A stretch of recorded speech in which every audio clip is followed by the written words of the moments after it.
The word under your pen has lost a letter, and the missing stroke should change the sentence as the lamp smokes.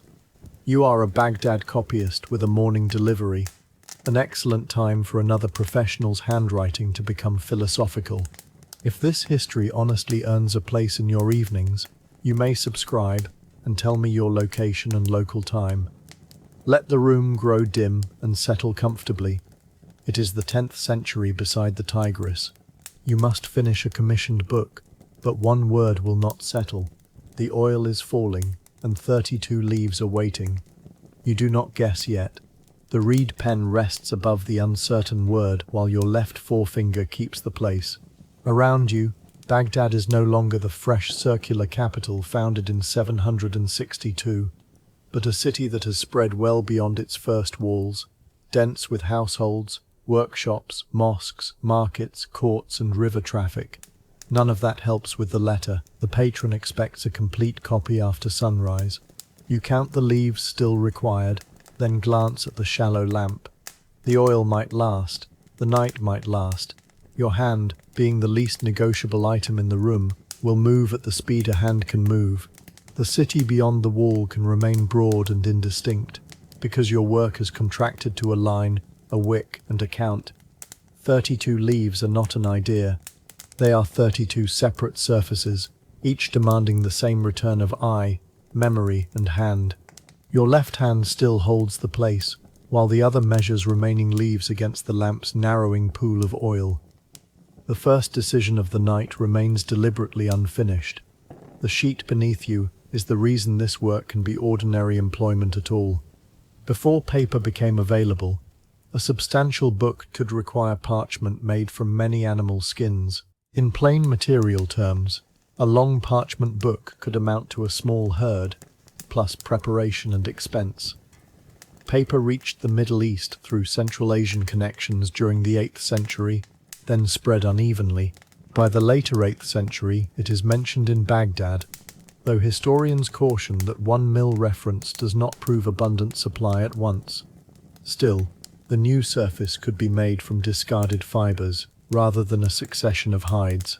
Copying began to support more people, because the material beneath their hands could be produced in far greater quantity. Paper does not remove labor from the book. It relocates the cost from herds and prepared skins toward fiber, water, workshop time, and repeated sheets. That shift is enough to widen the trade. It gives an accurate adult hand something regular enough to sell as work. Paper makes the trade broader, but every finished line still requires labor. You straighten the exemplar on its low support, so the lamp falls across the line instead of into your eyes. The book you are copying is not a modern stack of identical pages. Its gatherings have been folded and arranged into quires, each one a small unit that must meet the next in the proper order. A catchword at the bottom can help connect one gathering to the following one. Your commissioned copy is still loose, because binding comes later. That makes every finished leaf vulnerable to a sleeve, a draft, or the elbow of a tired worker. You set a smooth weight at the corner. A deadline has many enemies, and tonight one of them is fabric. The loose gatherings make the unfinished volume look less impressive than the patron may imagine. It is a stack with intentions. Until the leaves are ordered, sewn and covered, the text depends on weights, ties, clean fingers, and the refusal to knock anything over. Loose gatherings demand order before the patron can receive a usable book. Before writing, you prepare the next sheet with a mistara, an Arabic ruling guide used to impress straight lines into paper. The device may be a board or frame carrying cords in the desired pattern. You place the sheet over it and rub with controlled pressure until faint guides rise on the surface. The lines are felt and seen rather than drawn in heavy ink. They establish the text block, margins, and spacing that will keep the copy from wandering downhill. A page that begins level and ends near the floor announces fatigue too clearly. You check the outer margin, adjust the sheet by a finger's width, and press again. Straightness is not decoration. It is part of the craft. Your thumb follows the impressed guide and feels where the cord has left its faint ridge. The page now contains a quiet architecture before it contains words. Margin, line, and spacing have been decided so the hand can concentrate on letters rather than continually inventing a page. Faint ruling guides the hand without competing with the words above it. A quire is not simply a convenient pile. Folded sheets create a sequence of leaves, and the sequence must remain correct when the book is gathered. You inspect the small marks that keep the order clear. A misplaced gathering could turn a physician's argument into an accidental jump, or separate a question from its answer by many pages. Some surviving manuscripts reveal later owners repairing such disorders. Tonight, you would rather not provide future scholars with employment. You align the fold, set the blank side upward, and bring the exemplar closer. The uncertain word still waits several lines ahead. For now, there is reliable text to copy, and reliable text is a kindness. Order is checked twice, because folding creates relationships that are easy to lose when loose leaves accumulate. You place the next gathering beside the finished one, keeping their edges aligned. The future reader should meet the argument, not the accident of a tired stack. Correct quire order protects the reader from a confusion made entirely physical. Your writing tool is the kalam, the Arabic word for a reed pen. Its cut determines the character of the line. The reed has been trimmed, hardened and split, so ink can travel to the nib, but long work has softened the edge. A blunt point widens curves and makes closely placed letters crowd one another. You test it on a scrap. The stroke begins cleanly, then feathers. That will not do. The remaining pages are too numerous for a pen that has decided to become a brush. You reach for the small knife, turn the reed toward the lamp, and prepare to remove as little material as possible. A sharp nib gives resistance you can predict. A softened one changes shape during the stroke and turns familiar letters uncertain. You roll the reed between your fingers, finding the angle that has worked for the previous pages, then keep that angle as the line begins. The kalam's renewed edge keeps neighboring letters distinct across the waiting line. Recutting a pen is a tiny operation with a large opinion of itself. You pare the underside, renew the angle, and clear the slit without shortening the reed more than necessary. A cut too steep changes the hand. A cut too shallow leaves the edge soft. Manuals from later manuscript traditions describe careful pen preparation, while surviving pages themselves show how much control skilled writers achieved. Your own evidence is immediate. The first test stroke is thin where it should be thin, and broad where pressure opens it. You make 2 more letters on waste paper, wipe the nib, and return to the ruled leaf. The tool has recovered its manners, temporarily. The knife leaves a pale, fresh edge on the reed. Even this tool has a working life measured in repeated cuts, each one shortening it slightly. You test without flourish. The useful question is simply whether the nib now makes the same letter twice. A careful knife cut saves more time than a hurried blunt stroke. The ink is dark, but not every medieval Arabic ink was made by one recipe. Carbon inks could be prepared from soot mixed with a binder. Iron gall inks used reactions involving tannins and iron salts. Makers also adjusted flow, color, and adhesion for particular work. You know only the behavior of the batch in front of you. It has thickened as the night air cooled. The nib gathers too much at the start of a stroke, and too little at the end. You add the smallest touch of water, stir, then test. A copyist who floods the pot in frustration spends the next hour writing in grey regret. A small adjustment to the ink changes the whole pace of the page. Too thick, it drags and clots. Too thin, it pales and spreads. You stir from the bottom, where heavier material may settle, and wait long enough for the mixture to become even. Balanced ink turns each dip into a predictable portion of the sentence. Ink must sit on the surface without spreading through it, which is one reason paper was often sized after manufacture. A sizing substance reduced absorbency and made writing cleaner. Burnishing could then smooth the surface further. These processes were not identical in every workshop or century, and the earliest evidence is incomplete, but the physical results survive in manuscripts, compact fibers, polished faces, and lines that remain legible. Your present sheet has been well prepared. The ink settles sharply after the adjustment. You pause long enough to let one line dry before placing your hand above it. Smearing your own finished sentence would be an especially personal form of criticism. The prepared surface rewards restraint. Ink remains where the nib places it, allowing close letters to stay distinct. You lift your wrist before touching the fresh line. Many spoiled pages begin not with ignorance, but with one hand arriving half a breath too early. The smooth face rewards a wrist that waits before crossing fresh writing. Now the work finds its pace. Your eyes move from exemplar to blank leaf, holding a short group of words in memory. Your hand writes them, then returns to the source. Look, remember, write, compare. The cycle is quick when the exemplar is clear, and slow when abbreviations, damage, or another scribe's habits interfere. There is no press producing a second copy at once. To have two books, someone must create another physical book. A text may exist in exactly two copies because one person has performed this motion twice.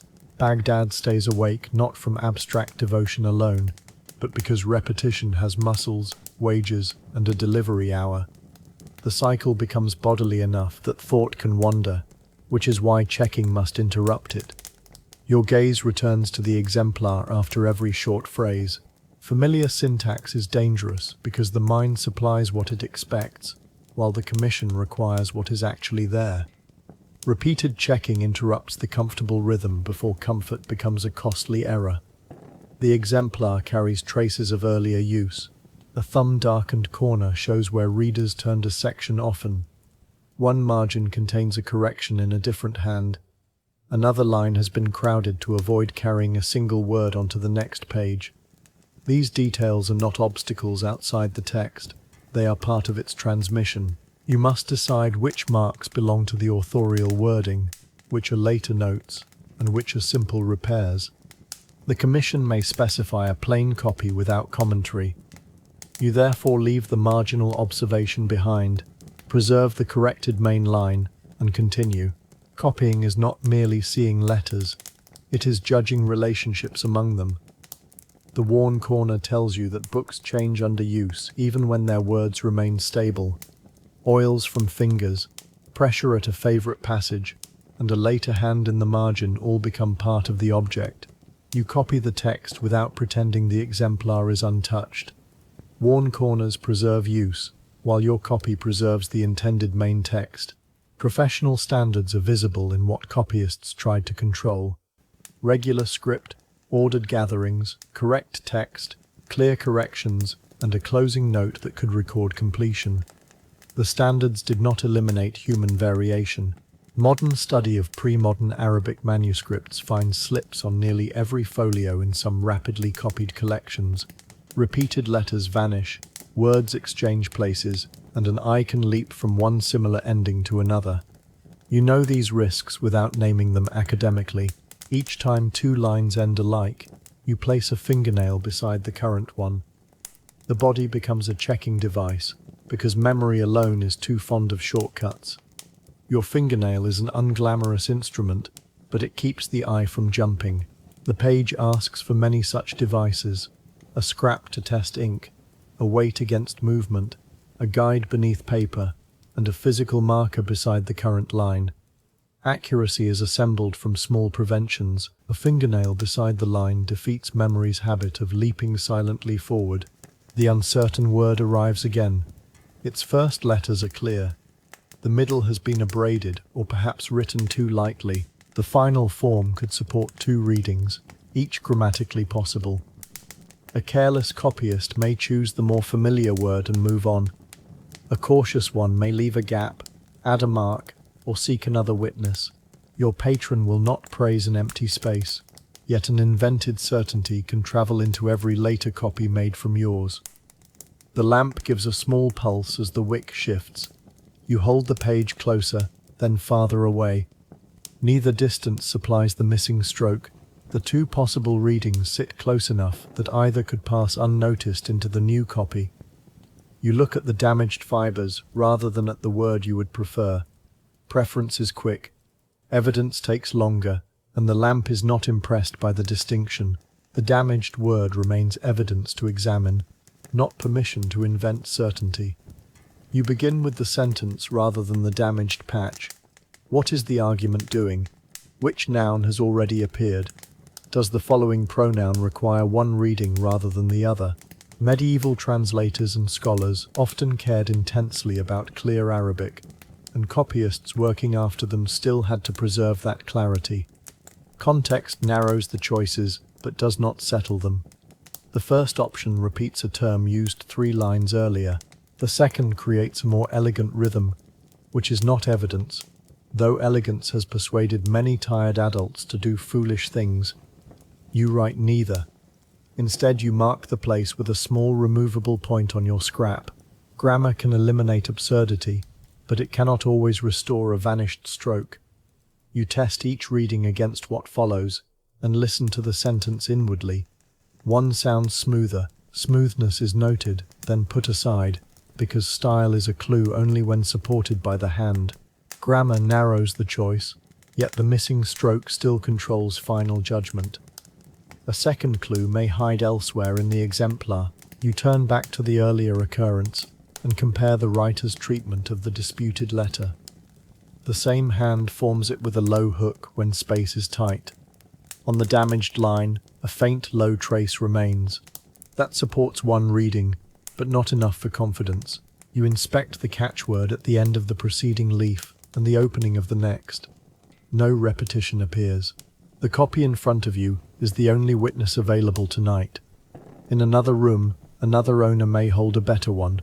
Knowledge sometimes depends on whose door can reasonably be knocked upon before dawn.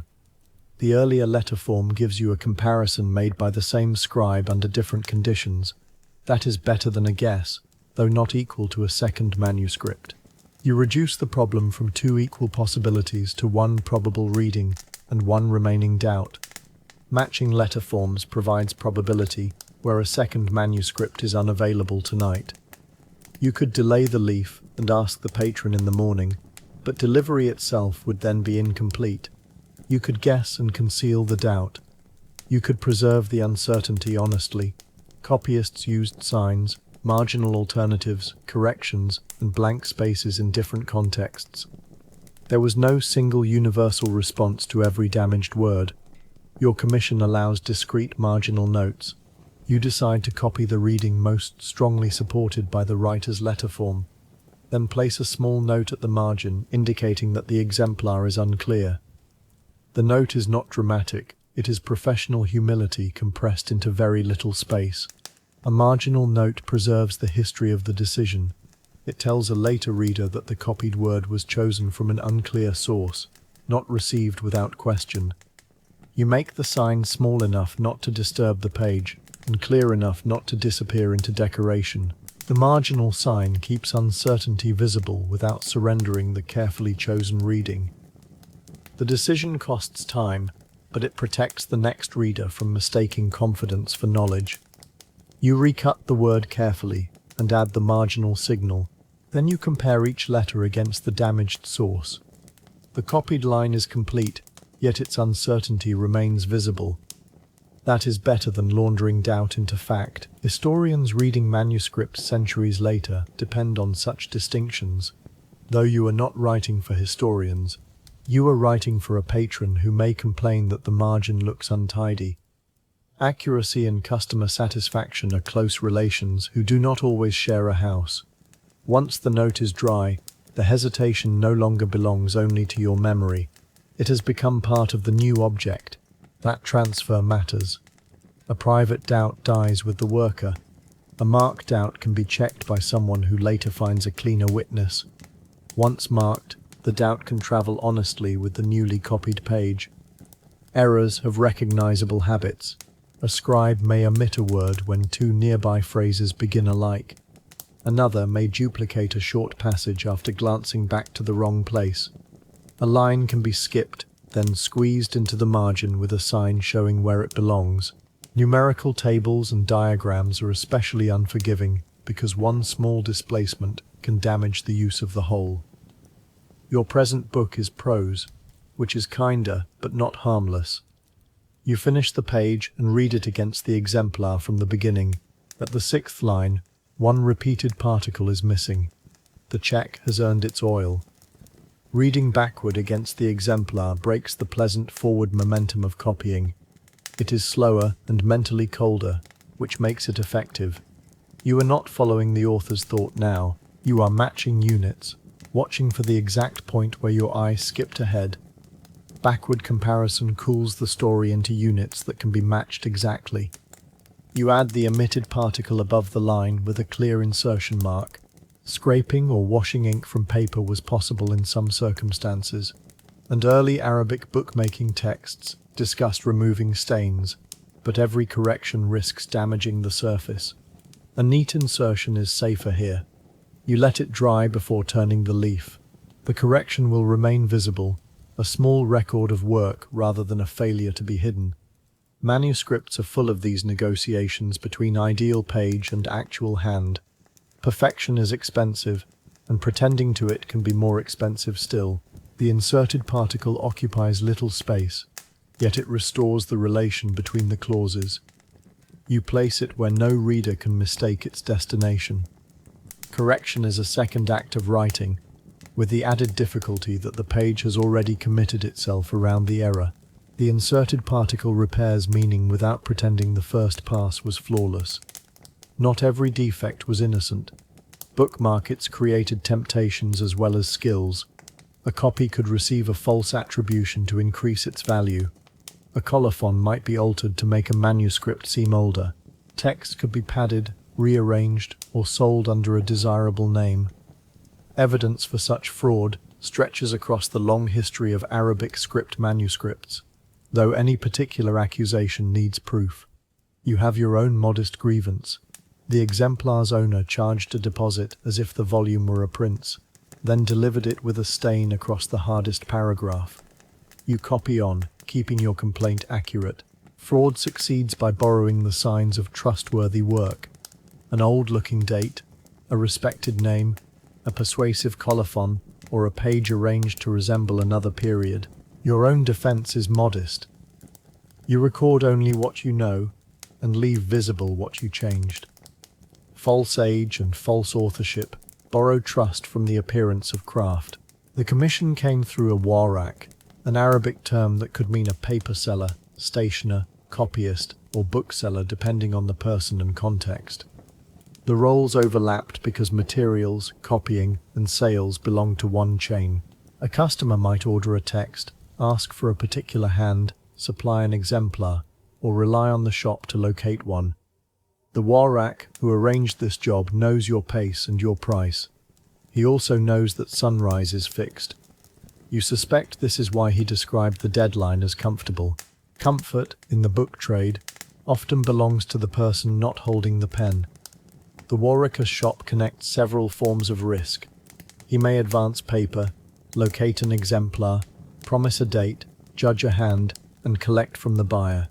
Your risk is concentrated in the page. His is spread across people, materials, and the possibility that everyone arrives with an explanation.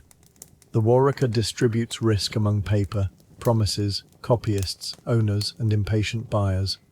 Baghdad's booksellers were numerous enough to form a recognizable market.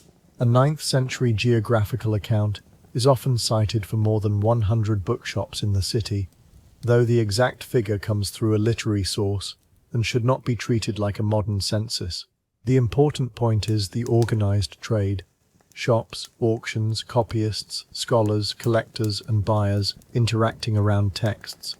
A book could be commissioned, heard in dictation, copied visually, corrected, bound, sold, inherited, and resold. Your single lamp belongs to that larger economy, but the economy reaches you as one immediate question. How many leaves remain? A market of books is not a modern inventory of interchangeable stock. It is a place where texts have conditions, lineages, defects, hands, prices, and reputations. You know which copyists hurry, which binders pull too tightly, and which owners describe damaged exemplars as merely experienced. Book markets trade particular objects, not interchangeable containers of perfectly identical text. You count 24. The lamp has lowered by a finger's breadth. A 10th century Baghdadi bookseller named Ibn al-Nadim compiled the Fihrist, meaning the catalogue. It was an ambitious record of books in Arabic, or translated into Arabic, arranged across fields of knowledge and accompanied by information about authors. It does not show every volume that physically sat in every shop. It shows what a learned bookseller believed existed, what he had seen, heard about, or could document. For you, such a catalogue would also represent possible work. Every listed title requires material copies if it is to move from one reader to another. The catalogue's scale can tempt a listener to imagine all its titles standing together in one hall. A bookseller's bibliography supports a different image. Reports gathered over years, volumes encountered in shops and collections, and knowledge organized so another person can ask what exists.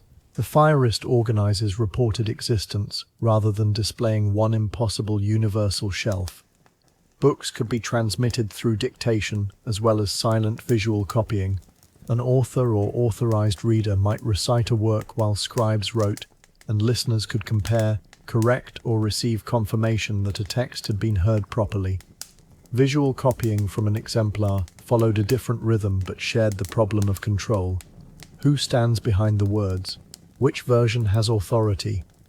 Ibn al-Nadim records networks of books and people rather than a warehouse of identical objects. You are participating in that network quietly, checking a line that no one is currently pronouncing. The room contains only the scratch of reed on sized paper. Dictation can expose a mistake when several listeners hear the same phrase differently, but it can also create its own slips when speech outruns the hand. Visual copying avoids that pressure and introduces another. The eye can silently move to the wrong line without anyone hearing it happen.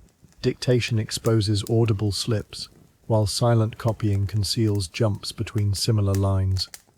A curl of smoke folds above the lamp. The wick is too long, so the flame burns unevenly, and soot gathers on the rim. You set down the pen, trim the charred end, and turn the lamp slightly away from the page. Artificial light extends working time, but it does not make night equal to day. The flame has a narrow, useful zone. Move the exemplar too far, and the script fades. Bring paper too close, and heat dries the hand while smoke stains the air. The deadline has hired the lamp as a partner, though the lamp insists on supervision. Trimming the wick changes the flame from a tall, smoky tongue to a smaller, steadier point. The useful light narrows, but the page clears. You move the ink pot farther from the heat. Oil, wick, and distance become part of the same working arrangement as pen and paper. A trimmed wick exchanges dramatic smoke for a smaller, steadier working light. Your eyes begin to protest in small ways. A dot seems to appear where none exists. The ruled lines blur when you stare without blinking. You close your eyes, count several breaths, then look across the room at a darker wall before returning to the page. This is not a cure, only a reset. The hand can continue after the gaze has become unreliable, which is precisely the danger. You slow the cycle from exemplar to copy. 2 fewer lines in an hour are cheaper than 1 bad leaf. The oil calculation worsens, but the accuracy calculation improves. Fatigue first appears as false certainty. A blurred dot seems obvious until you blink. A repeated ending looks familiar enough to invite a leap. You answer by reducing speed and increasing comparison, paying for reliability with the very minutes the deadline has made scarce. Fatigue demands slower movement precisely when the deadline argues for greater speed. 16 leaves remain. You estimate the oil by the lamp's depth and the wick's appetite. If every leaf takes the average time, dawn will arrive first. If the clear passages move quickly, the oil may finish with the final line. The arithmetic is not precise because copying is not uniform. A damaged sentence can consume the time of a page. A clean page can pass almost pleasantly. You divide the leaves into 4 groups, and promise yourself a check after each. The promise is private, practical, and enforceable because you are both employer and exhausted employee. The 4 groups turn an oppressive remainder into a sequence of manageable checks. You do not promise yourself ease, only a pause at each boundary. The first group will prove whether the revised pace is sustainable. The lamp will supply the second opinion. 4 groups make the remainder countable without making the physical burden lighter. The next choir begins with generous writing and wide margins. Whoever copied the exemplar was rested here. Your speed improves. The reed keeps its edge. The adjusted ink flows without blotting. You complete 1 leaf, sand or air dry it according to the habit of your work, and place it face up beyond your sleeve. Then another. The number remaining drops from 16 to 12. Nothing grand has happened. That is the point. A city of books is made from thousands of intervals in which nothing happens except that a person gets the line right. A clear passage feels almost generous after the damaged one. Your hand moves without hurry because regular movement is faster than repeated correction. Each completed leaf is placed in the same orientation, forming a growing stack whose order can be seen at a glance. Clear passages repay discipline by allowing steady motion without repeated corrective work. At 8 leaves, a neighbour's door closes in the lane below. Somewhere water is poured into a vessel. The city has not been literally awake in every house, and the title does not require it to be. Bakers, guards, travellers, worshippers, patients, parents, labourers, and late workers keep different hours. Copyists join that ordinary night because their product cannot be multiplied any other way. The lamp on your board is one among many practical lights. You dip the kalam again, write the final heading of the section, and avoid admiring it for too long. The scattered night workers do not share one purpose. Their lights mark separate obligations that happen to overlap in darkness. Your own flame belongs to a book because a buyer promised money, a shop promised delivery, and a hand agreed to bridge the distance between 1 copy and 2. Separate household lights reveal obligations overlapping by chance across the sleeping city. 4 leaves remain, each already ruled. You inspect the sequence before committing ink. 1 sheet has been folded the wrong way, putting a rougher surface where you expected the smoother face. It is still usable, but the pen catches slightly. You rotate the writing angle and reduce pressure. Material knowledge often looks like adaptation rather than mastery. Paper made copying affordable compared with parchment. But cheap is relative, and no worker treats paid material as limitless. The difficult face receives its text without tearing. You place it with the completed leaves and take the last pair. The rougher face asks for a lighter touch and a more frequent cleaning of the nib. You comply rather than condemn the sheet. Skilled work often survives imperfect material by adjusting pressure, angle, and expectation.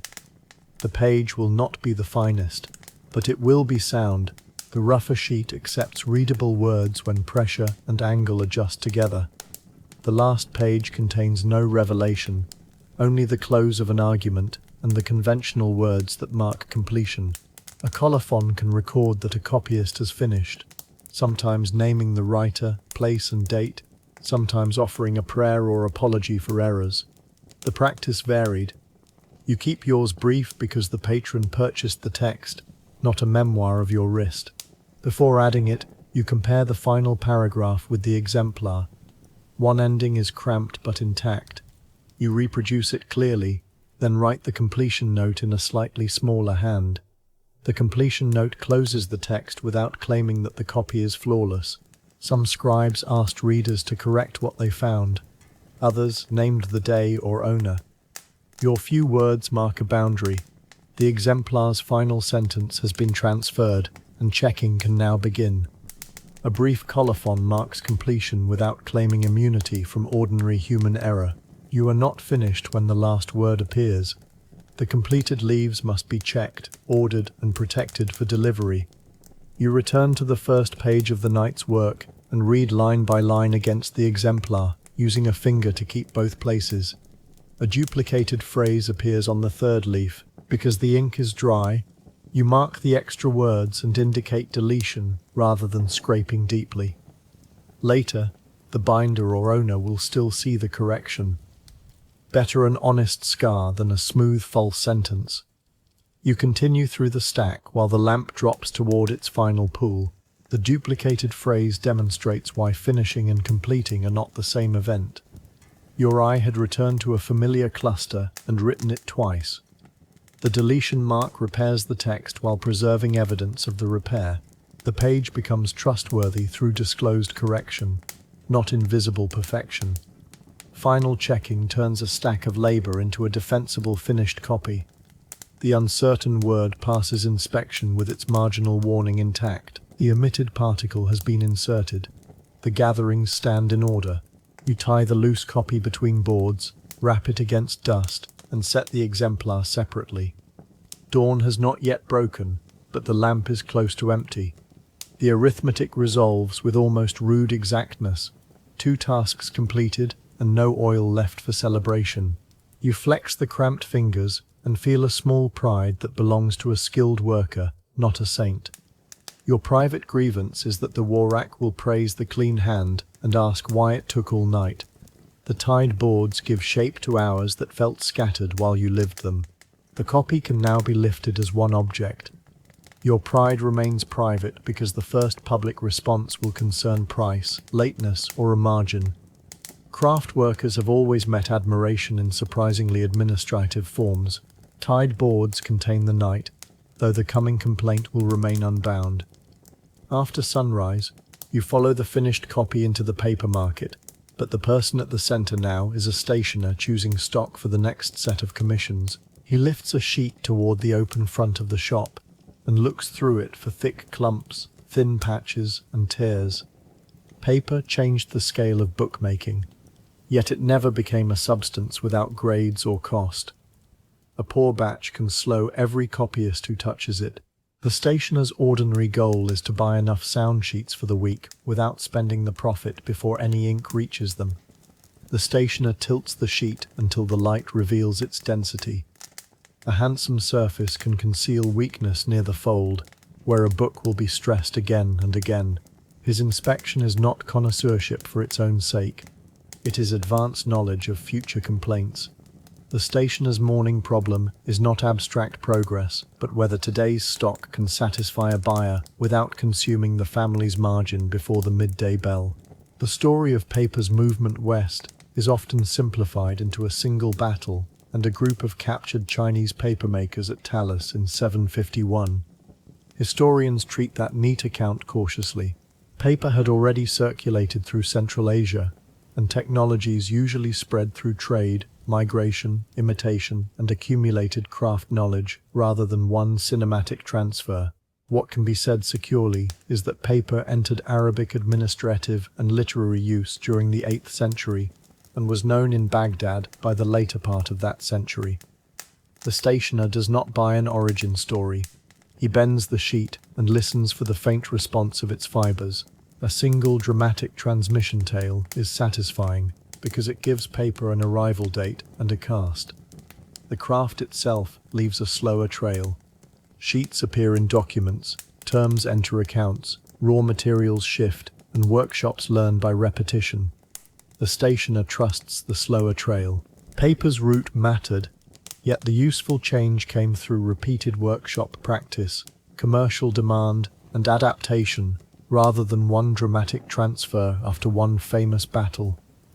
Adoption was uneven. Papyrus, parchment, and paper coexisted for generations, chosen according to local supply, legal habit, prestige, and price. A 9th century Arabic bookmaking text discusses all 3 materials. Surviving documents from Samarra include paper and papyrus, a reminder that novelty does not erase older practice overnight. The stationer has seen customers ask for familiar material, even when another option is cheaper. He sorts the offered stack into likely writing paper, wrapping paper, and pieces suitable only for notes. The seller watches closely, because classification is where bargaining begins. Older materials remain useful because institutions and people do not change habits together. A legal document, a sacred text, an account, and a working notebook may follow different customs. The mixed stack on the counter belongs to that long overlap, not to a clean before and after. Old and new writing surfaces overlapped because institutions, habits, prices, and local supplies changed at different speeds across a vast, unevenly supplied, commercially connected region. The raw material of early paper in the Islamic lands was commonly rag fiber, especially linen and later cotton cloth. Though the exact mixture changed by place and period, worn textiles could pass through many uses before reaching a papermaker. A 13th century Persian treatise connected with Baghdad describes cotton cloth becoming threadbare, then entering paper production. It is a late source, not a direct manual for a 9th century mill, but its stages fit the basic craft visible in traditional methods. The stationer rubs one sheet between thumb and finger. The surface is smooth, but a hard knot betrays insufficient beating. The hard knot will catch a fine pen and force the copyist to alter the line. The stationer places that sheet with the seconds. Rag paper carries the previous life of cloth only as fiber, yet poor preparation can let a seam or stubborn thread announce itself again. Every clean rag represents cloth used once already, so the sheet begins as household material before becoming a surface for a second kind of memory. In a workshop, rags first need sorting and cleaning. Seams, dirt, and unsuitable material interfere with the pulp. The cloth is cut and soaked so the fibers can loosen. Water is essential, which places papermaking within the city's larger systems of wells, canals, river access, labor, and waste. Exact early Baghdad workshop layouts are poorly documented, so it is safer to follow the process rather than invent a famous mill. An adult worker pushes a basket of damp rags toward the beating area. The load is ordinary, heavy, and destined for sentences it cannot yet imagine. Sorting is repetitive because one hidden scrap can travel through every later stage. The worker opens a fold of cloth, removes a cord, and cuts the cleaner portion smaller. The future sheet begins with subtraction. Take away what will not separate evenly, then soften what remains. Sorting determines what the vat can tolerate, and poor preparation will return later as lumps, weak places, discoloration, or a customer's immediate and justified refusal. Beating turns softened textile into separated fiber. Later sources mention pounding flax for paper, and physical analysis of early Islamic papers finds rag fibers rather than the same plant mix common in Chinese examples. The work takes repeated force.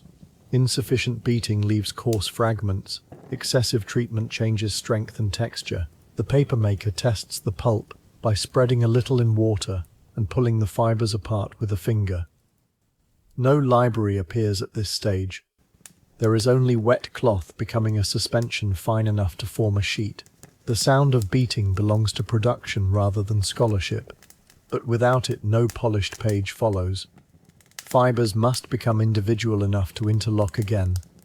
The worker checks the suspension by touch, looking for stubborn fragments that would become visible islands under a copyist's line. The workshop's noise belongs to force applied patiently, reducing woven cloth until its former shape disappears and the separate fibers can join in another form. The pulp enters a vat of water. A mold with a screen is dipped, lifted, and moved so fibers settle into an even layer while water drains away.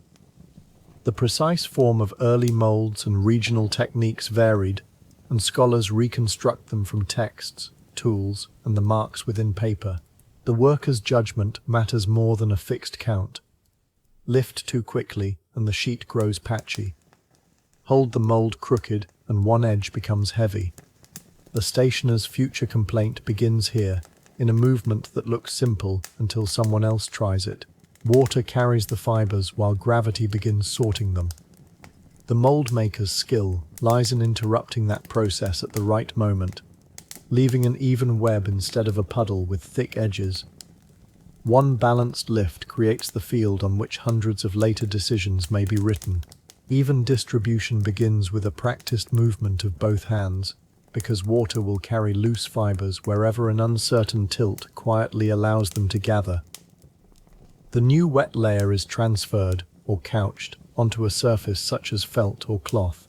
Another sheet follows, then another, building a stack separated so the fragile layers do not merge. Pressure removes more water. In a busy workshop, timing links one worker to the next. A mold cannot wait indefinitely while the couching place is blocked. The person receiving each wet sheet aligns the corners with practiced speed. Paper is cheaper than parchment, partly because its production can organize discarded fiber into repeated sheets. But repeated does not mean automatic. Every layer still asks for a hand. The wet sheet cannot support its own weight, so the receiving surface and the worker's motion must support it. A fold introduced now may harden into a permanent ridge. Alignment matters before anyone can see a page. The stack grows by alternating softness, pressure, and care. Each fresh layer adds weight to the pile, making the repeated motion slower just when the workshop needs an even pace from its tired workers. Pressed sheets must dry without folding, tearing, or collecting dirt. Accounts of paper-making towns describe surfaces crowded with drying paper, though such images belong to particular places and dates rather than every Baghdad lane. The workshop uses lines, walls, boards, or other available spaces according to season and setup. A gust can ruin a corner before the sheet has earned any writing. One worker secures the edge and moves a basket away from splashing water. The stationer later sees only the finished stock, not the argument each wet leaf had with the air. Drying converts a delicate film into something that can be handled, yet it also exposes every unevenness. One corner tightens faster, a thicker patch remains damp. The worker turns and repositions sheets as needed, protecting the day's production from a careless foot or sudden splash. Drying turns weather and available space into production constraints, so a fine sheet may still fail because one edge curled while nobody nearby was watching. Unsized paper drinks ink too eagerly. Sizing fills or coats parts of the fiber network so strokes remain sharper on the surface. Starch was one sizing material used in Islamic paper-making traditions, though recipes and dates vary. The sheet may be dipped or brushed, then dried again. Too little size allows feathering. Too much can make the surface resist ink or crack under folding. The worker runs a test line across a prepared scrap. It holds. A book begins to seem possible, but the sheet still feels rough under the nail. Sizing is another trade-off disguised as improvement. The writing surface must resist liquid, but still accept a stroke. The test mark shows whether the balance has been reached. A stationer who knows paper can identify failure quickly, which is why weak sizing cannot be hidden for long. Sizing is therefore not decoration. It controls the meeting between liquid ink and dry fiber, which decides whether a written stroke remains cleanly, reliably legible. Burnishing compresses and smooths the writing face. A hard polished tool moves over the dry sheet, flattening raised fibers and giving the surface a sheen. Surviving manuscripts often preserve this treatment in the way light moves across the page. Burnishing requires pressure without abrasion. The worker turns the sheet and follows the grain of earlier strokes. By the time the paper reaches the stationer, this labor has disappeared into smoothness. Good preparation is noticed mainly when it is absent, a professional fate shared by copyists, cooks, and anyone responsible for a straight shelf. The burnishing tool moves in overlapping passes, so no rough stripe remains between them. Pressure makes the surface more uniform, but too much can glaze or weaken it. The worker reads the sheet through friction, hearing and feeling when the tool has crossed a coarse place. The burnisher cannot repair every fault, but careful pressure can make a serviceable face from material that first appeared too rough for careful formal copying. Paper sizes were not governed by one universal modern standard. Sheets could be produced and sold in named formats or cut down for the planned book. A large sheet offers flexibility, but costs more, and may contain wider variation. The stationer measures with his own familiar span and compares the stack to a commission for a medium codex. He calculates how folding will create leaves, how much margin the copyist needs, and what waste remains after trimming. The book's eventual proportions begin as a merchant's geometry performed over a counter. Folding translates a merchant's large rectangle into a reader's smaller pages. Every cut determines margin and waste. The stationer turns the sample twice, imagining the future quire, then opens it again. A sheet is sold flat, but its value depends on the forms it can become. Dimensions affect folding, trimming, gatherings, and waste, which means a buyer thinks about the intended book before accepting an apparently generous, broad, uncut sheet. He rejects 3 sheets. One contains a thin crescent likely to split near the fold. Another has a lump exactly where the main text block would fall. The third bears a stain that may accept ink differently. None is useless. Small pieces can become labels, drafts, calculations, or wrapping. Paper encouraged abundant writing, but surviving scraps and reused documents show that people still valued material. In some places, sheets were washed, overwritten, or turned for another purpose. Cheap enough to expand use did not mean cheap enough to ignore. The rejected pieces remain near the scale rather than going into refuse. Their smaller future uses are already visible.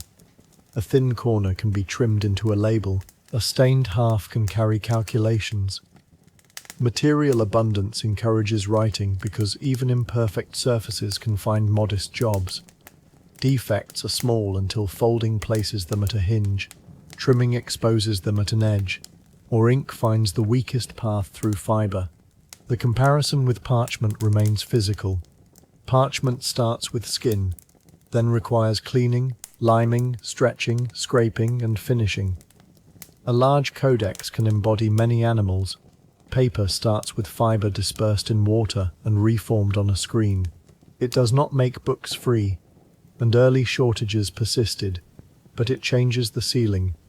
More sheets can be produced without raising a herd for each library. That is the decisive fact beneath the copying trade. The stationer can purchase stacks intended for ordinary commissions, rather than reserve every clean surface for rulers, institutions, or the very rich. Paper's advantage is cumulative. One sheet does not overthrow parchment. Repeated production, reuse of textile fiber, and expanding workshop knowledge lower the barrier across thousands of transactions. The stationer's bundle represents that accumulation in a form one adult can lift.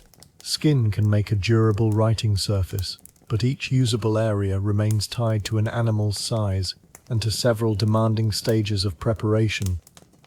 Economic change took time. One study argues that paper was cheaper than papyrus in 9th century Egypt, while also showing that it could remain valuable enough for reuse. Evidence from Iraq is thinner than a confident price chart would suggest. The stationer therefore bargains from quality he can touch, not from a universal historical curve. He points to the rejected sheets and asks for a lower rate on the whole bundle. The seller answers that only a man planning to buy them would inspect them so lovingly. Both statements may be true. The price argument is careful, because both merchants understand the defects. Neither needs a lecture on historical transformation. They need a number that leaves room for copying wages, shop costs, household needs, and sheets that fail. Large cultural change passes through very small margins. Cheaper does not mean universally cheap. The stationer still calculates quality, transport, credit, waste, and the risk that a client rejects the finished work. The Arabic plural warakain refers to people in the paper and book trades. They sold sheets, writing supplies, and finished books. Some copied manuscripts, arranged commissions, or hosted scholarly exchange. The category was occupationally flexible. A shop might be part warehouse, part writing room, part meeting place, and part marketplace for used volumes. Ibn al-Nadim himself carried the title al-Waraq, and knew books as objects circulating through hands. The stationer before you has ink on one finger and paper dust on his sleeve, evidence that commerce and craft do not remain politely separated. A waraq might be judged by the paper he supplies and the books he helps circulate. Poor stock damages reputation twice. first when the scribe struggles, and again when the buyer sees the result. The stationer therefore handles the bundle like future testimony about his own competence. The trade joins materials and texts because the same customer may need paper, copying, correction, binding, and advice about what version is worth buying. Customers enter with different needs. One wants a few sheets for letters. Another asks whether a medical text can be found. A student prices a used copy and leaves without it. A copyist collects ruled paper for an existing order. The stationer records debts and deposits because books take time to produce. He cannot promise every title immediately. The market's abundance is real, yet it is abundance measured against a manuscript world. A popular work may circulate in many handwritten copies, but everyone still has a copying history, a material cost, and a chain of chances to go wrong. Each request changes the use of the shop. A letter customer needs speed, a scholar needs identification, a copyist needs dependable stock, a collector needs confidence about a volume's condition. The warrant moves among these standards without pretending they are one market. His answers reveal practical hierarchy. A legal record, a student's excerpt, and a presentation copy do not require identical sheets or the same expense. He checks ink cakes, reed bundles, knives, and binding materials kept near the paper. A Warwick's business depends on all of them. Selling only blank sheets would miss the value added by ruling, copying, correction, gathering, and finishing. Some clients care about elegant calligraphy. Others want speed and legibility. A scholar may tolerate crowded margins if the text is rare. A collector may reject the same page for looking untidy. The stationer assigns paper accordingly. Fine stock goes to a prestigious commission. Strong ordinary sheets go to a working copy likely to be annotated. Tools extend the paper trade into a complete service economy. A reed of the wrong diameter, a knife that tears, or ink that feathers can waste good sheets. The stationer tests combinations because customers will blame the visible page, not the separate supplier responsible for each component. Tools occupy little space, yet each supports another paid task, allowing a shop to survive when sales of one particular grade of paper slow. Supply is vulnerable to water conditions, transport, raw cloth, workshop capacity, and political disturbance. Baghdad drew goods through regional networks, yet a city of great demand could still feel shortage. The stationer remembers a recent delivery whose outer sheets looked excellent while the center of the bundle remained damp. Several dried into waves. Today he opens the stack from the middle before agreeing to anything. The seller sighs as though personally wounded by caution. In a trade built on inspection, indignation is one more bargaining tool. Opening the center of the bundle is a lesson purchased from the earlier damp delivery. Experience becomes procedure. The stationer no longer accepts the attractive outer layer as representative. He separates, bends, and smells the interior sheets, making the seller wait while memory earns back its cost. A delayed bundle can disturb several households at once, since makers, carriers, stationers, copyists, binders, and customers all depend on the same delayed delivery. The middle sheets are dry but inconsistently sized. A test stroke spreads on two of them. The stationer calculates the loss. He could return the batch and risk having too little stock for pending work, or accept it at a reduction and reserve weaker pages for rough copying. His household needs payment from those commissions, so do the copyists who depend on him. Paper made writing into broader employment, but employment also made paper quality a family matter. He names a lower price, explains the defects, and waits through the silence in which merchants invite arithmetic to become uncomfortable. The lower offer is not merely aggression, it prices the labor required to sort and redirect flawed stock. Some sheets will take broad writing, others will become wrappers. The stationer is buying material, plus an obligation to know what each part can safely do. The test stroke prevents a larger loss. A few dark letters sacrificed now may save an entire commissioned book from blurred and feathered writing. They agree on a mixed bundle at a reduced rate. The stationer keeps the sound sheets for commissioned books and the weak ones for drafts, wrappers, and accounts. His problem is not solved perfectly, it is managed. That is how the paper revolution reaches the street. Not as a trumpet announcing cheaper knowledge, but as an adult carrying a stack whose good half must pay for the bad half. He ties the bundle, lifts it against his hip, and returns to the shop where another copyist is already asking whether the new stock feathers under ink. The tied bundle presses against his side as he walks. Its weight is moderate, but its consequences spread among several households. Copyists will receive work, customers will receive objects, and the shop will either recover its expense or learn another lesson in paper quality. The reduced price solves only today's problem, but today's solvable problem is enough. Acceptable paper, preserved cash, and work that can begin promptly again. By evening, the household has become the center of the story. A household opens inward around a courtyard, where the day's stored heat lingers in plaster, brick, timber, and packed surfaces. The adult we follow has one simple goal: move the family toward a cooler night without wasting the remaining water.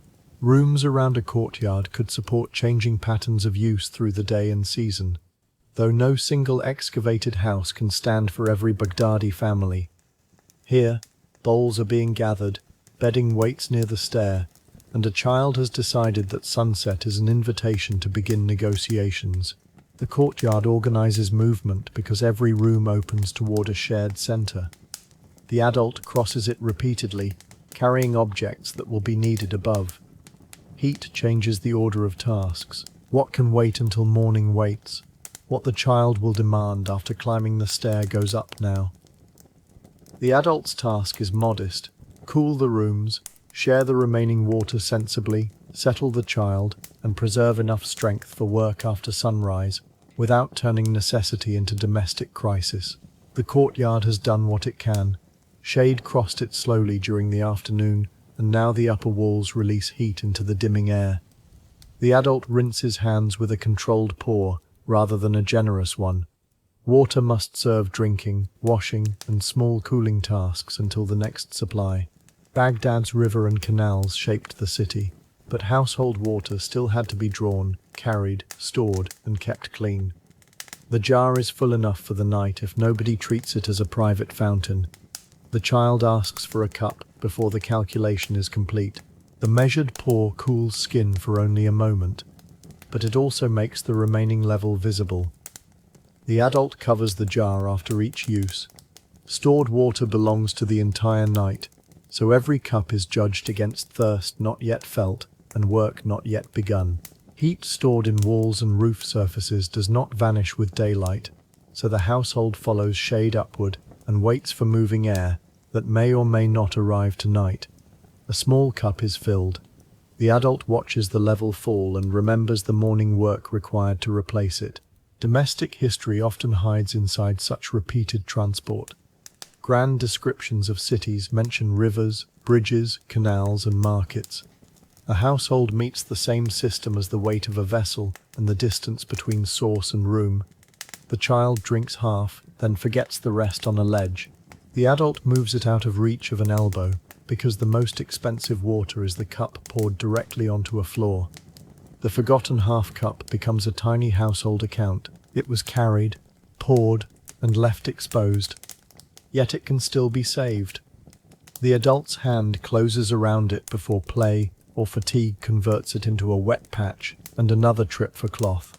Water answers several needs at once, and every small use competes with drinking, washing, cooking, and the practical requirements of tomorrow's first hour, within a jar that cannot refill itself. The evening meal is plain enough to organize everyone around one shared moment: bread, a cooked dish, dates or fruit when available, and water fit a wide range of Abbasid tables. But income and season made enormous differences. A 9th century Iraqi text on dining manners discusses communal eating and the value placed on hospitality. Evidence for ideals as much as exact household behavior. In this courtyard, each person takes what is in front of them. The adult tears bread for the child, cools a mouthful, and prevents a second hand from reaching across the bowl at the wrong time. Shared dishes reduce the number of vessels to wash. Though they require attention to reach and manners, the adult keeps the child's portion near the cooler edge. Conversation moves around appetite, not ceremony. The meal succeeds when everyone eats and enough water remains. The shared dish reduces serving work and gathers attention, while each person reaches according to custom, appetite, age, and the household's quiet order, before warmth drives conversation toward the roof. Eating lowers the noise for several minutes. The adult uses the pause to assess the roof. Flat roofs provided useful living space in hot climates, and chronicles of medieval Baghdad mention summer nights when people commonly slept above, including one unusually cold July when they could not. That reference supports the practice without describing every family's arrangement. Bedding must be carried up, the parapet checked, and loose objects kept from edges. The adult looks at the child, then at the folded mats. The folded mats wait nearby. Bedding is light compared with a jar, but it requires several journeys because hands are also managing children and doors. The roof promises moving air, not effortless comfort. Its usefulness begins only after mats, cloths, cups, and people arrive in a sensible order. Roof sleeping is not a picturesque conclusion to the day. It requires carrying bedding, choosing space, checking edges, and negotiating everybody else's sounds, from neighbors facing the same practical calculation. The child is not ready to settle. A neighbor's voice comes over the wall. A pot lid sounds in another courtyard, and the last color remains in the sky. Rooftop life brings relief from enclosed heat, but not isolation. Families occupy adjacent upper spaces with only distance, walls, and courtesy between them. The adult asks for quiet feet on the stair. The child climbs slowly while the adult follows, keeping one hand ready beside the turn and watching the light. The stair is narrow enough that the adult follows close behind. Rooftop space may feel open to the child, but it remains part of the house and its rules. A firm hand redirects the next leap toward the mat, where excitement can be contained without becoming fear. The child discovers that bedtime becomes more interesting whenever an adult has already completed every preparation and has begun to believe the matter settled, while the roof slowly loses heat. One mat is laid near the safer inner side. A folded cloth becomes a pillow. The adult tests the surface with a palm, because stone and brick can hold heat long after sunset. The family may shift position later as the night changes. Traditional courtyard houses often used spaces flexibly, rather than assigning every activity to one fixed room. Sleeping, eating, and sitting moved according to temperature and privacy. Tonight the roof is the bedroom, and the bedroom has a view of 3 neighboring roofs plus one person shaking out a blanket with unnecessary authority. The neighbor's blanket settles at last. Shared upper air means shared dust, voices, and glimpses of movement, all managed by habit. The adult turns the mat so the child's head lies away from the stair. Comfort and safety are arranged together. Safety lies in ordinary placement, mats away from the outer edge, a clear path to the stairs, and water positioned where darkness will not hide it, beside folded bedding nearby. The neighbor's blanket sends dust into the lane between roofs. Nobody comments. The adult wets a cloth with a careful splash and wipes the child's face and neck. Evaporation gives brief relief. More water would feel better and create tomorrow's problem faster. The child requests the cup left below. The adult quietly tells the child to remain by the mat while the missing cup is brought from below. This domestic argument is not recorded in a chronicle, but its materials and consequence are ordinary enough to stage cautiously. The damp cloth gives the child something immediate while preserving the cup for drinking. The adult folds it into a narrow strip and rests it over the warm forehead. A practical substitute works best when it feels like relief rather than a lesson in household economy. Dust travels freely between neighboring roofs, a reminder that private household routines occupy connected spaces and that one person's vigorous blanket belongs briefly to everyone. for one dusty breath together. Downstairs, the cup still stands on the ledge. The adult retrieves it, covers the jar, and checks the courtyard door. Night use does not empty the house below.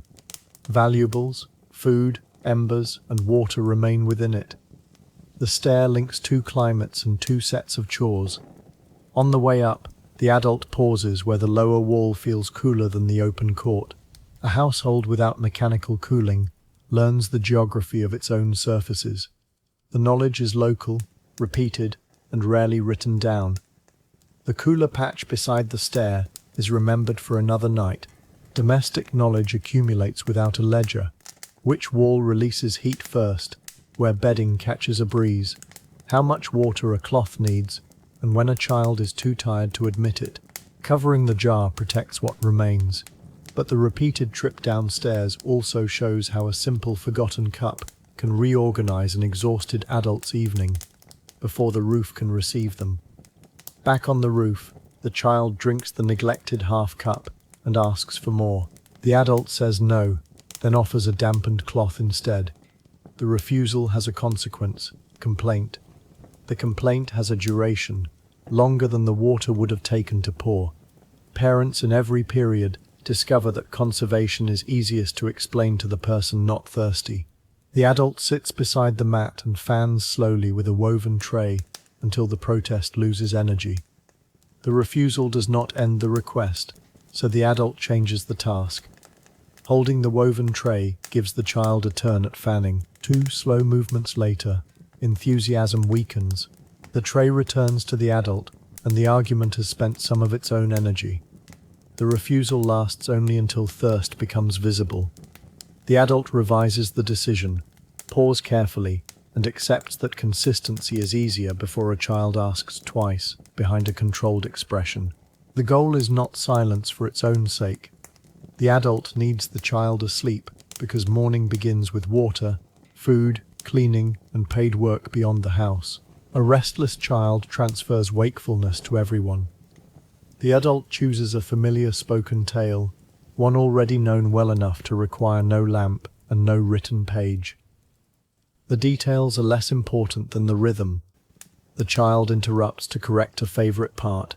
Oral transmission has its own strict editors, especially when they are small and have heard the story yesterday. A familiar tale creates a path whose turns are already known. The adult can shorten it without losing the destination, while the child can listen without needing surprise.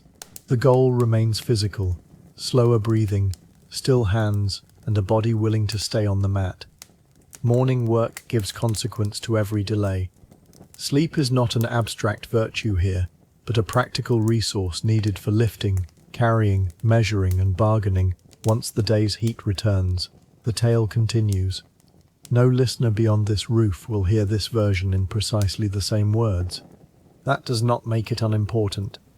Households carried prayers, songs, anecdotes, family memories, work instructions, and entertainment through voices repeated across evenings and many generations.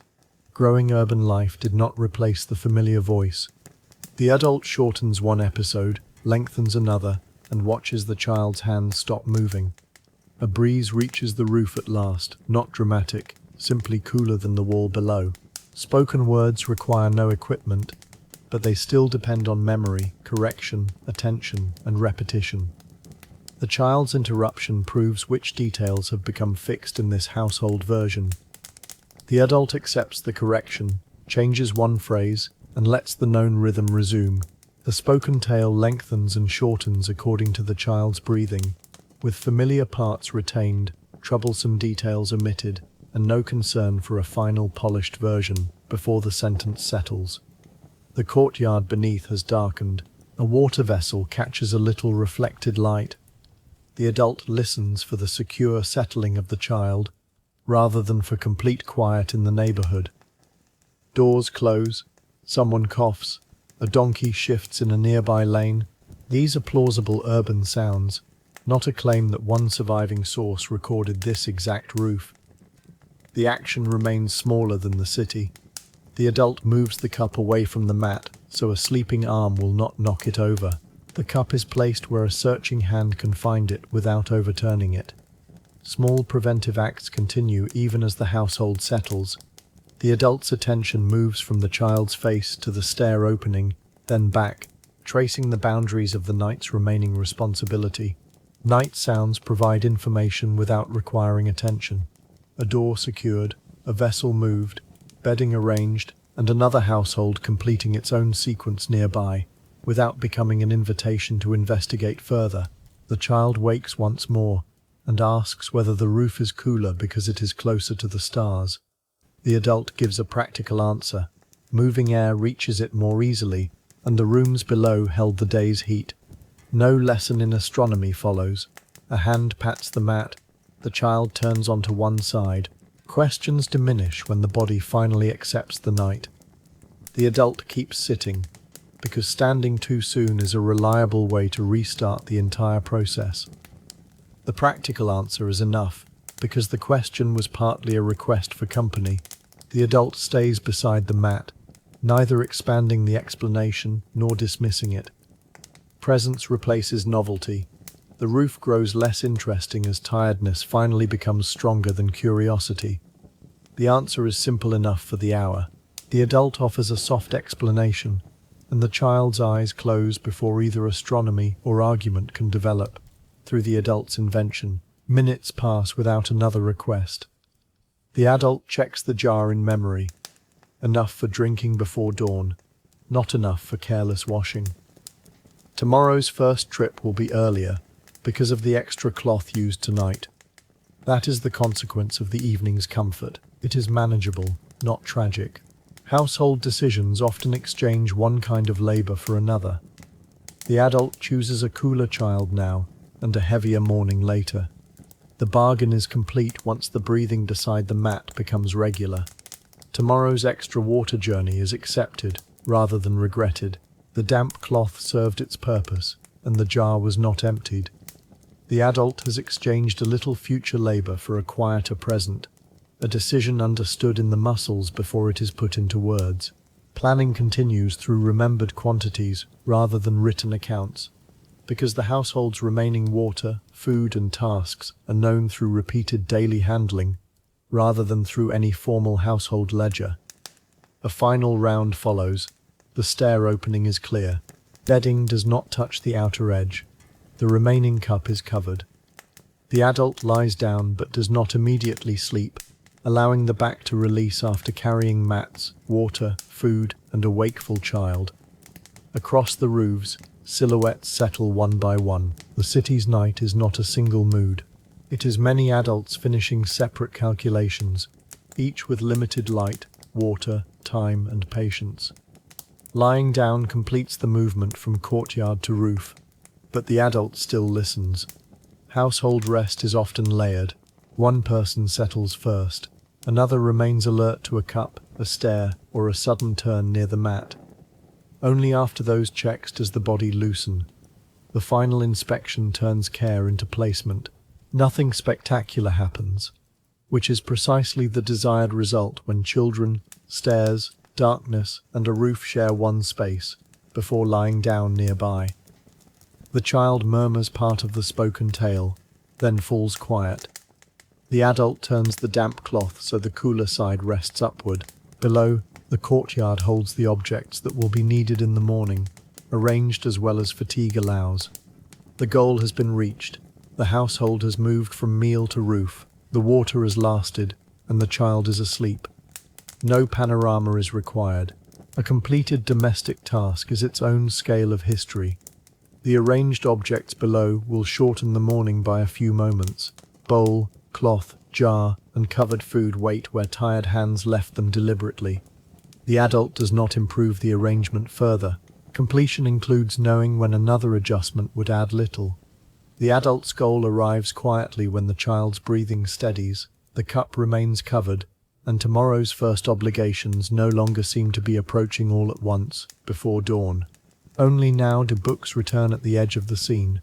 Across a narrow lane, a low lamp remains visible behind an upper opening. Someone is still working at a board, too far away to identify. The adult on the roof does not imagine a translation movement or a future library. The light merely belongs to a neighbor with unfinished work. It burns while the household closes its eyes, joining the scattered practical reasons Baghdad remains awake. The distant worker's light is steady enough to be noticed and ordinary enough to ignore. It does not disturb the sleeping roof. It simply remains, a small square of unfinished obligation beyond the lane. While this household's own work has ended, that distant light links households without joining them, leaving each adult with a separate task, a separate fatigue, and the same slowly cooling Baghdad night beneath one cooling sky. In another room and another generation, an adult checker sits beside two manuscripts and a draft translation. The goal is not to copy a clean page yet. It is to decide whether the Arabic wording accurately carries a difficult passage from an older source. Translation in Abbasid Baghdad was sustained across the 8th, 9th and 10th centuries by caliphs, officials, physicians, scholars and private families. It was not one burst ordered by one ruler. The checker places a finger beneath the source line and asks the translator to read the Arabic sentence aloud. Reading aloud tests the draft in a way silent comparison cannot. An awkward construction reveals itself when breath has to carry it. The checker listens for meaning, not elegance alone, and keeps the source line open so every improvement can be measured against what must remain. The goal is not to honor antiquity in general, but to produce an Arabic text whose sentence can be understood, tested, taught, and copied by another reader after tonight. The source may have traveled through more than one language. Many Greek medical and philosophical works were translated first, or also into Syriac, a learned language used by Christian scholarly communities, then into Arabic. Other materials came from Middle Persian or Sanskrit traditions, sometimes through intermediate versions. The roots differed by text. The checker before you has a Syriac witness and an Arabic draft, while a damaged Greek manuscript lies open nearby for consultation by someone who can use it. The room is collaborative because no single person's languages are sufficient for every problem. Each manuscript brings both help and risk. A second language may clarify a damaged Greek phrase, yet it may also preserve an earlier translator's decision. The adults keep witnesses separate on the table, identifying which wording comes from which path before combining anything. Each language stage may preserve knowledge while introducing ambiguity, so the checker must attend to technical meaning, syntax, and the habits of a particular manuscript. Working in Baghdad, the movement's patrons wanted usable books. They paid for medicine, mathematics, astronomy, astrology, philosophy, mechanics, and other fields. Persian works of administration, ethics, history, and courtly instruction also entered Arabic. Indian astronomical and mathematical materials contributed through separate lines of translation and adaptation. Not everything available in Greek was translated, and literary genres such as epic and drama were far less central than scientific and philosophical prose.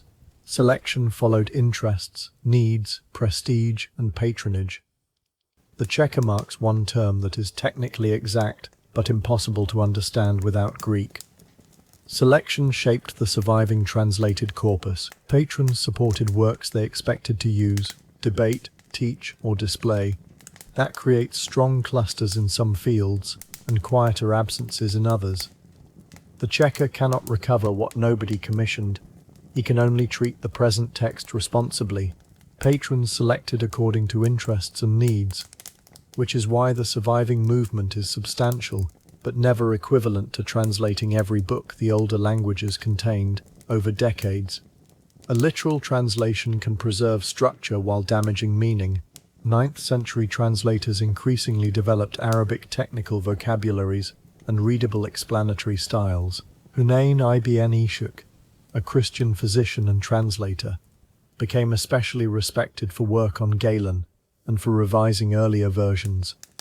His own account of his translations lists patrons, source manuscripts, previous attempts and corrections. It is unusually valuable because it shows translation as repeated labor rather than a single inspired act. The checker asks for the sentence again, this time in ordinary Arabic word order. The new word order gives the Arabic sentence room to function as Arabic. Technical translation succeeds when a reader can follow the argument without watching the foreign grammar underneath. The checker circles the displaced qualifier and asks for one more revision before approval. Clarity can require changing order, supplying an explanation, or choosing an Arabic technical term that carries the argument rather than the source sentence's exact shape for practical readers. The translator rearranges it. The meaning becomes clearer, but a qualifying phrase now seems detached from the noun it limits. They return to the source. Comparison against a second manuscript matters because an exemplar may itself be corrupt. Hunayn described seeking multiple Greek copies and collating them to establish a sound text before translating. The practice could not be followed equally for every work, since manuscripts were scarce and access uneven. But the principle is firm. Do not make elegant Arabic from a Greek error if another witness can expose it. Collation begins with patience because variant readings are not automatically errors. One manuscript may preserve a correction. Another may simplify a difficult original.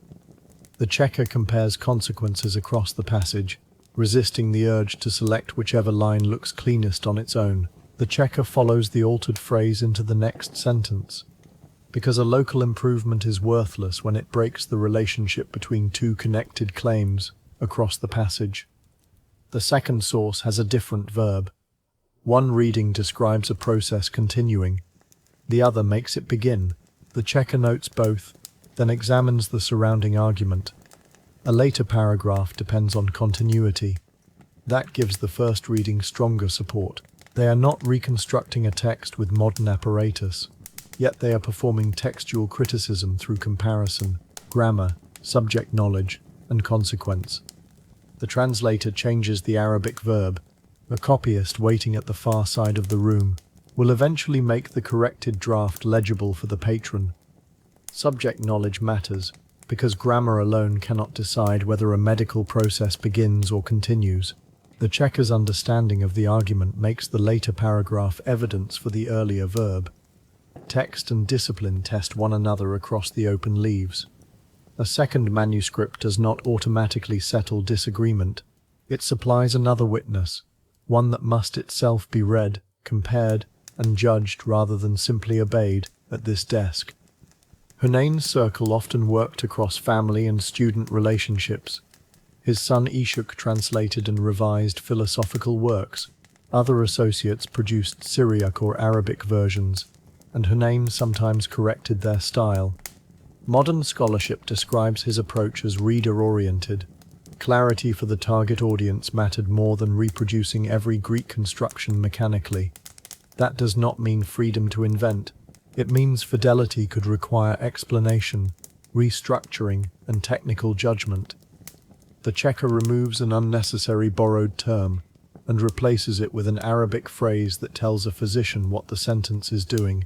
Explanation can be faithful when a bare borrowed term would leave the reader lost. The translator chooses an Arabic phrase already used elsewhere in the work, keeping terminology consistent. The checker notes the choice, so the same concept will not receive three names in later sections. Revision becomes collective across generations, with one person's draft corrected by another person's language, subject knowledge, comparison copy, or sharper sense of the intended reader, under continued scrutiny. Religious affiliation was part of Abbasid social life, but the translation rooms cannot be reduced to a decorative image of harmony. Muslim, Christian, Jewish, and Sabian scholars appear in intellectual networks with different legal positions, patronage ties, rivalries, and opportunities. Ibn al-Nadim's 10th century catalogue often cared more about a scholar's skills, languages, region, and works than about labeling religion. That is evidence for a shared Arabic scholarly field, not proof that every boundary vanished.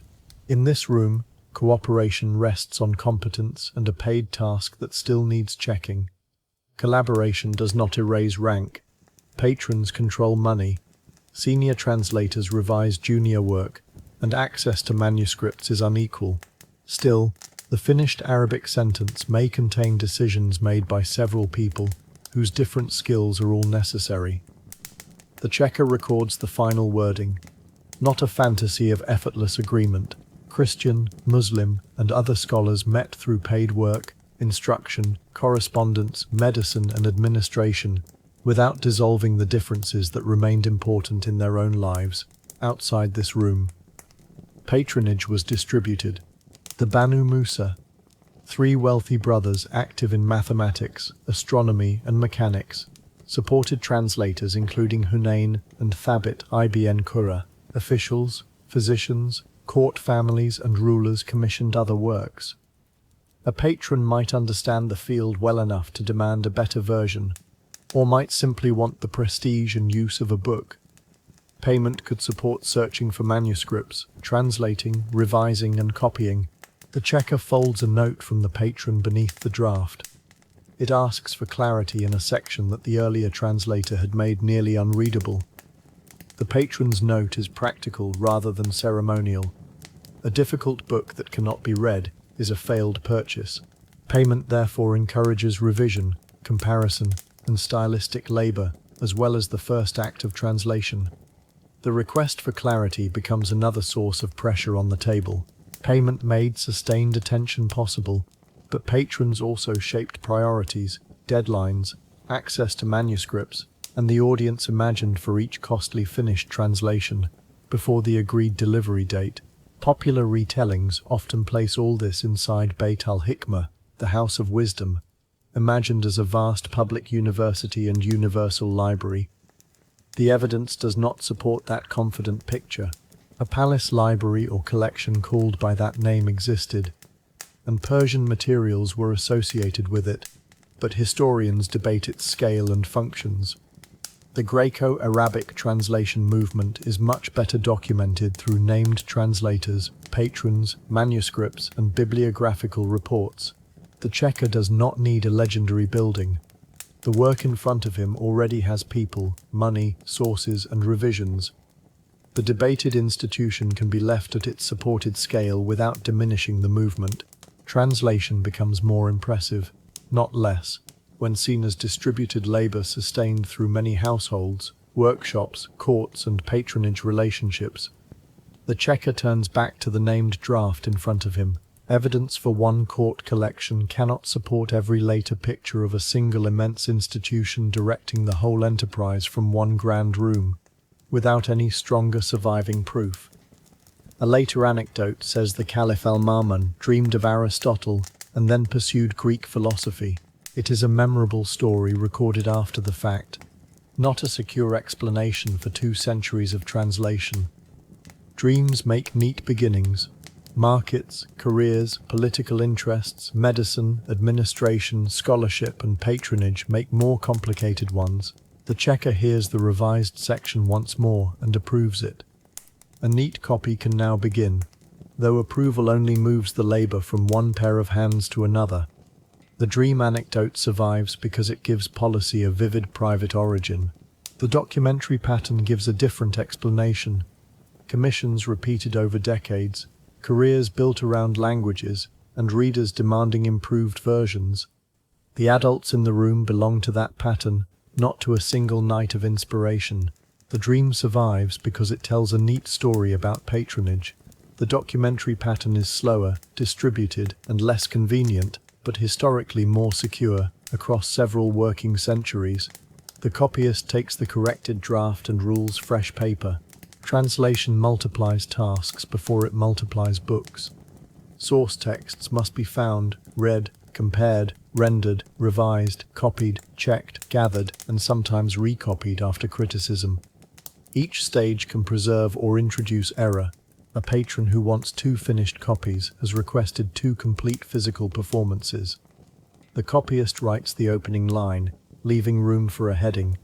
The checker remains nearby with the sources in case another uncertainty emerges. The copyist's fresh page converts an approved interpretation into a portable object. Until that happens, the translation remains a working draft, vulnerable to loss and confusion. Clean copying is therefore not an ornamental afterthought. It is the stage that makes the checked text usable elsewhere. Translation reaches readers only after paper, ruling, copying, checking, gathering and binding repeat the familiar bodily work that kept the first room awake for each future new owner. These Arabic books did not merely store older material unchanged. Scholars commented on them, disputed them, corrected them, reorganized them, and used them to produce new work. Greek medicine became part of Arabic medical argument. Logic entered debates conducted in Arabic. Mathematical and astronomical traditions mixed materials from Greek, Persian, and Indian lineages. Centuries later, some Arabic works and Arabic versions of Greek texts were translated into Latin, Hebrew, Persian, and other languages. The afterlife is a series of new rooms, not a single bridge from one civilization to another. Commentary and correction mean that transmission is also transformation, but not arbitrary transformation. Scholars argue with inherited books because they take them seriously enough to test. The page under the weight will later receive notes from readers the present copyist cannot anticipate.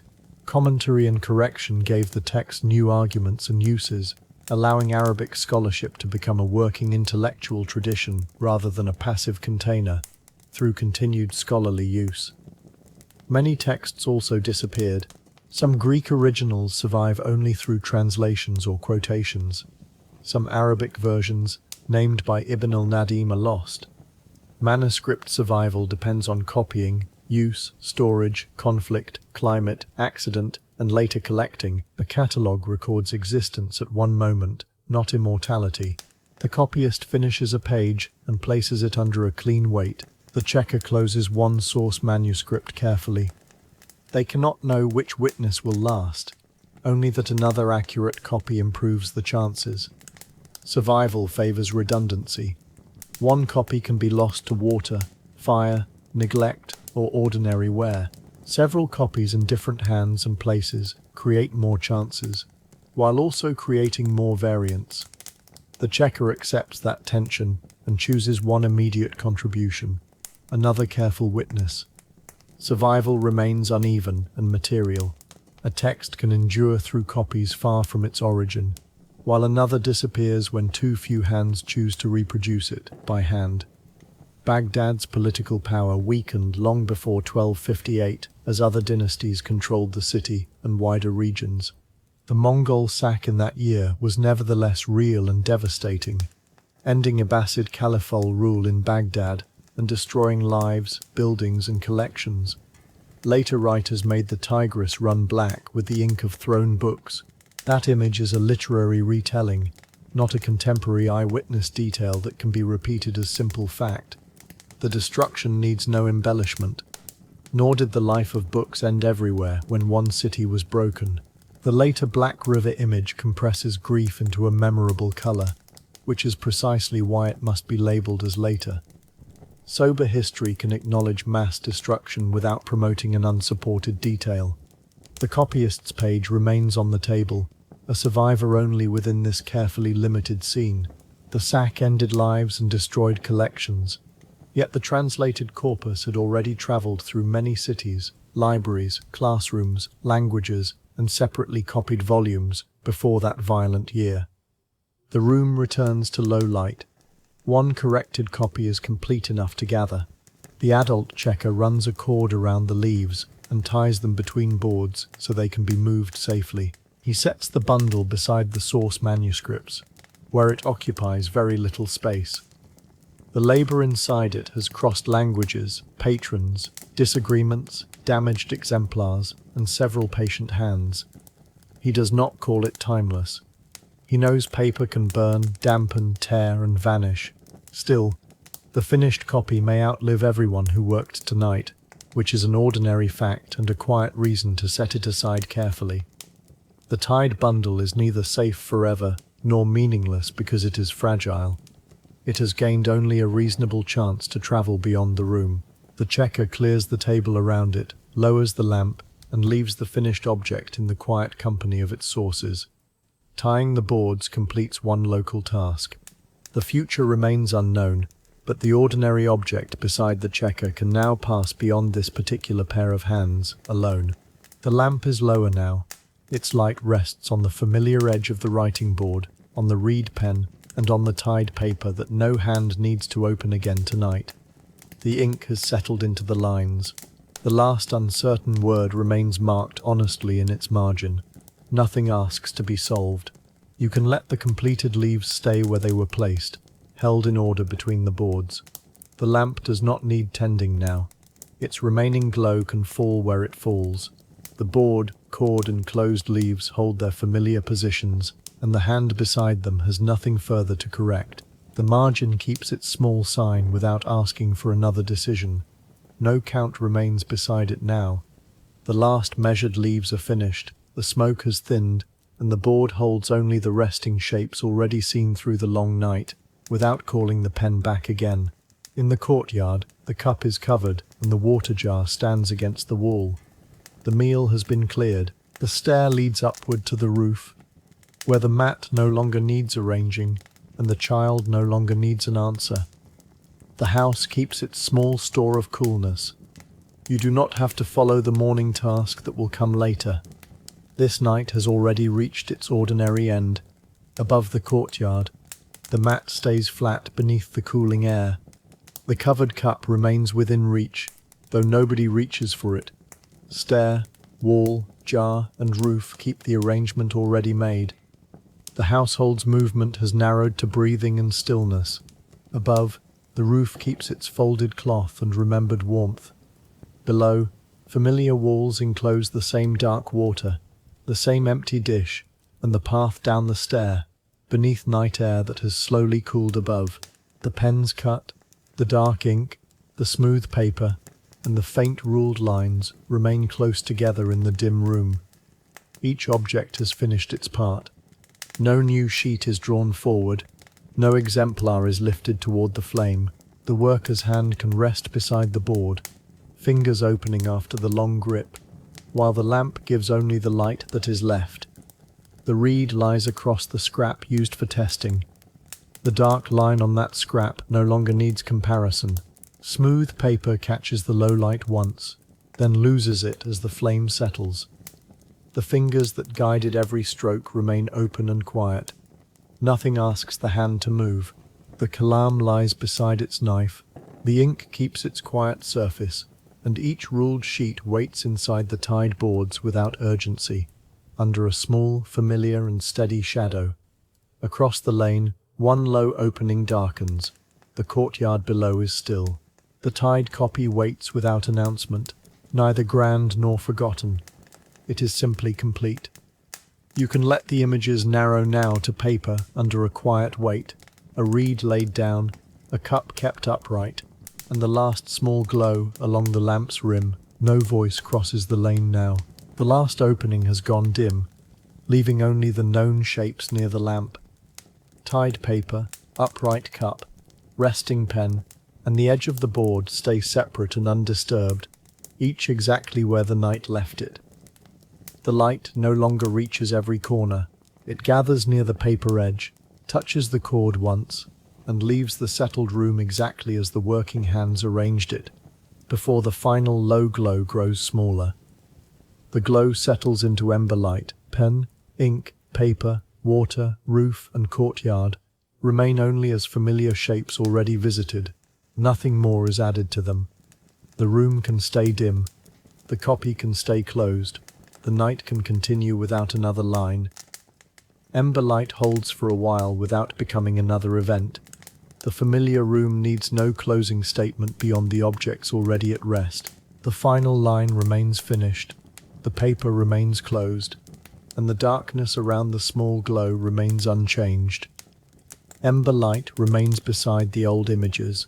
The lamp lowers, the courtyard darkens, the water rests, and the smooth paper holds its closed lines while the night continues, beyond the quiet end of all spoken words.